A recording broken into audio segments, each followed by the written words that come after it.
Hey everyone. So, with this being the final episode of Core 1 of Sakamoto Days, I figured I may as well start by getting my overall thoughts on this core out of the way. And if I was to if I was to say it briefly, I'd say this core was flawed but enjoyable. I've made it no secret that throughout reviewing these first 11 episodes that anywhere from storyboarding to animation to even general adaptation, there's been a few hiccups and strange decisions made from the adaptation from panel to scene.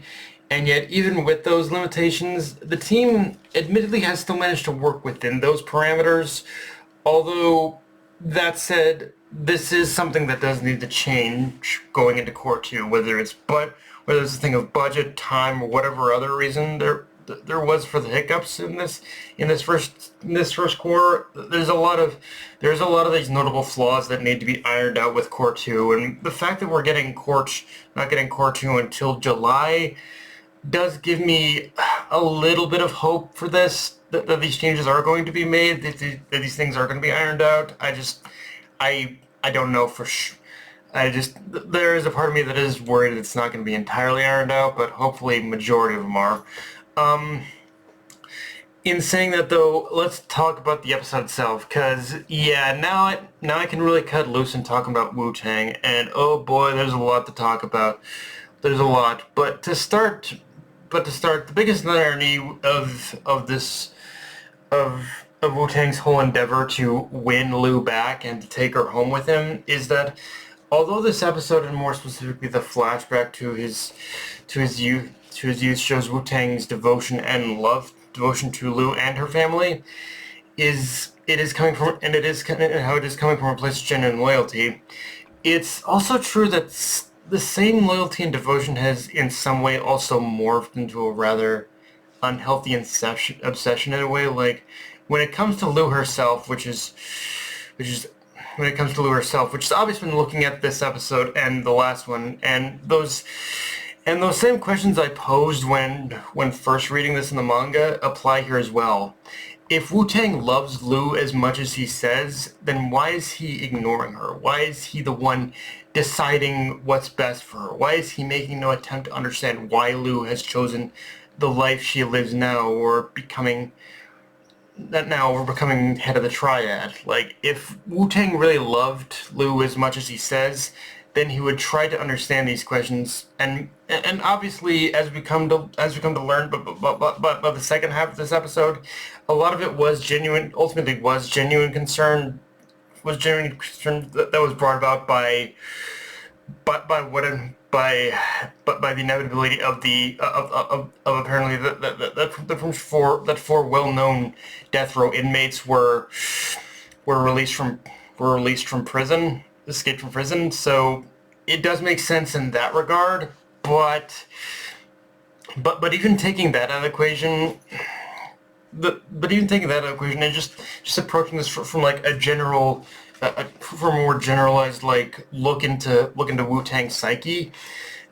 The truth is, I think he even knew what the answers what the answers to these questions are, but that's the thing. The answers are also inconvenient in the face of his of basically of that devotion to her. In fact, in a way, his actions are straight up antithetical to the notion of being in love with her, because if he did love her as much as he says he does, he would have honored her wishes without even feeling the need to go through all this. But the fact he did means the truth was basically inconveniencing him, and he didn't even trust that person Luke could even take care of herself, which caused that love and that devotion to become twisted and warped into the idea of needing to control and cage her, which is contradictory in every way to what he clearly already knows about Lou and how much of a free spirit she is. Now, in saying that, for those who have seen the review also know I wasn't the biggest fan of the pacing in the back half of this mini arc, and yeah, that didn't really change with the anime adaptation for me. The transition from the card game to battling off the Triad is still a little clunky, but in saying that, I think I do still like it from the perspective of Taro's words of wisdom that he gives to Wutang about fighting for the things he cares about more than I realized, or at the very least, it's one of those scenes that does play out a little better through the format of animation versus manga, where in the former's case, you can do things like build it up a little more for the dramatic effect, and of course, having a good voice cast helps too. In saying all that, though, yeah, I'm kind of glad I did set aside the week to review several chapters of the manga, because it definitely paid off going into this last episode of Core 1, as the final moments of the episode basically show Kashima's return, recruiting a group of death row inmates that basically ex-Slur had helped escape, and who he's recruiting in order to hunt down and kill several assassins on ex-Slur's hit list.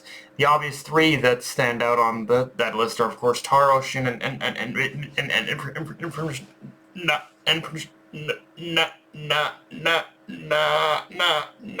Gumo, which, yeah, using that as the cliffhanger for this core is evil, but a great way to build hype for what's to come. And yeah, learning that X-Slur targeted a prison doll does in a way bring his motives further into question of why he needed these four specifically, because as Wu-Tang said, their deaths specifically were seemingly set up to free them, but in either case, that's four dangerous serial killers on the loose. And yeah, this whole this whole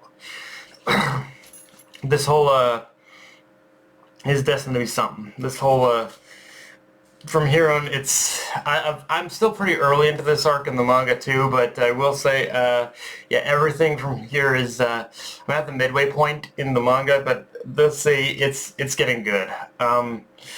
Now, circling back to the Wu-Tang stuff though, one thing I did love about this little mini arc in the manga is that it's still very present here.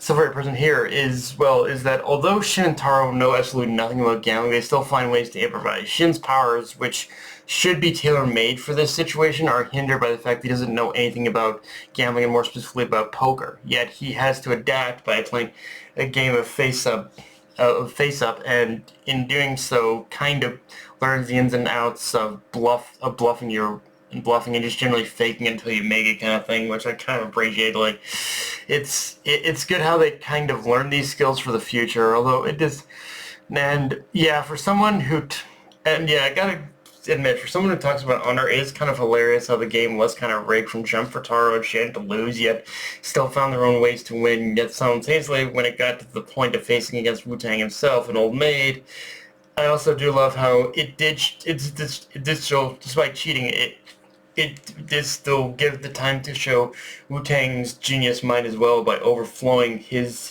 thoughts with random information to throw Shin off. So yeah, there was a lot of cool moments in this in this particular arc for me. But yeah, guys, that's pretty much all I got for this review. If you enjoyed the video, like, comment, subscribe. Follow me on Blue Sky, NOS Crunchyroll, be sure to click the bell, subscribe button, and just share it around, guys. Dark Knight of Night signing off. Later, everyone.